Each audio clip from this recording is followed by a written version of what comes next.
Have you ever wondered about the mystery of the divine and our ability, or rather inability, to fully understand it?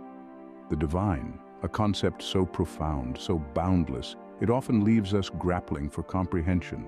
It's a struggle that philosopher Soren Kierkegaard understood all too well. He introduced us to the conundrum of the absolute paradox. This paradox, quite the riddle, arises from the stark contradiction between human reason and the divine nature. We, with our limited and finite reasoning capabilities, attempt to understand the divine, which is infinite and beyond complete comprehension. It's like trying to fit an ocean into a teacup.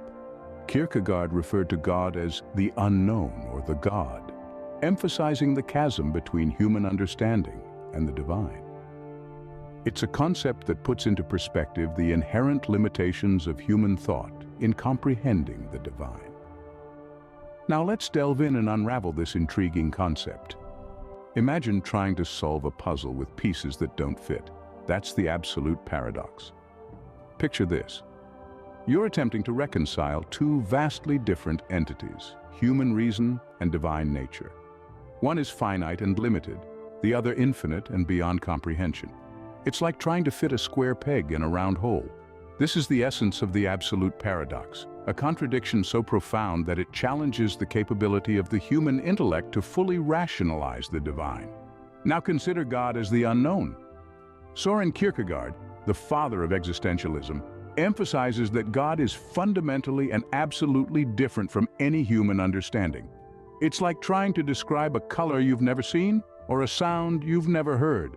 This highlights the inherent limitations of human thought in comprehending the divine. Moving forward, let's delve into the inherent limit of rational understanding. The paradox is present in our attempts to understand or prove something that inherently transcends our capacity. It's like trying to see the entire universe through a keyhole. Kierkegaard illustrates this with the example of trying to prove God's existence, a task that in itself presupposes God's existence.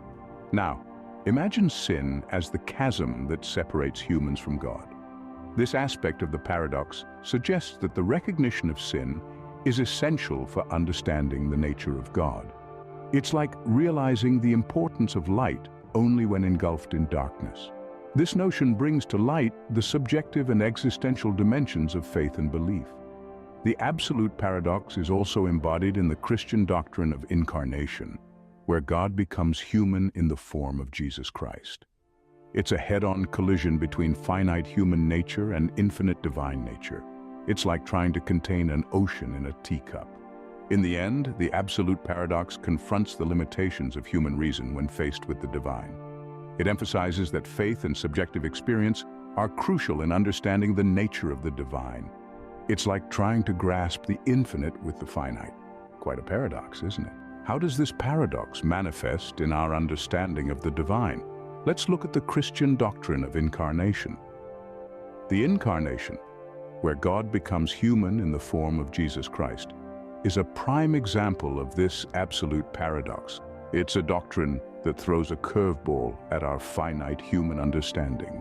Here we have the infinite, the divine, willingly stepping into the bounds of time, space, and mortality. Our human reason, grounded in the tangible and visible, struggles to comprehend how the boundless can become bounded, how the everlasting can experience temporality. It's a collision of the finite and the infinite, a convergence of the comprehensible and the incomprehensible. This doctrine takes the paradox out of the realm of abstract thought and plants it firmly in the tangible world. It's no longer simply a matter of intellectual grappling, it's a lived reality, a historical event, a person. God becoming human. If that's not a paradox, what is? Kierkegaard's approach to this paradox is deeply existential and subjective. Let's delve into this. Kierkegaard's philosophy puts the individual at the center of the universe. In his view, the absolute paradox isn't something to be solved like a riddle. Instead, it's a lived experience.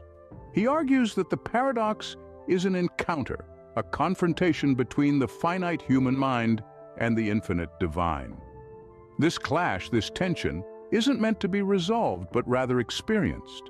It's about the subjective reality of each individual, their personal confrontation with the divine. Kierkegaard suggests that each encounter with the absolute paradox is unique, based on personal experiences and individual realizations. This approach places less emphasis on objective proof or rational demonstration. Instead, it values the subjective experience of the individual, the existential encounter with the divine. In essence, for Kierkegaard, understanding the divine isn't about cracking a cosmic code. It's about personal transformation, a leap of faith.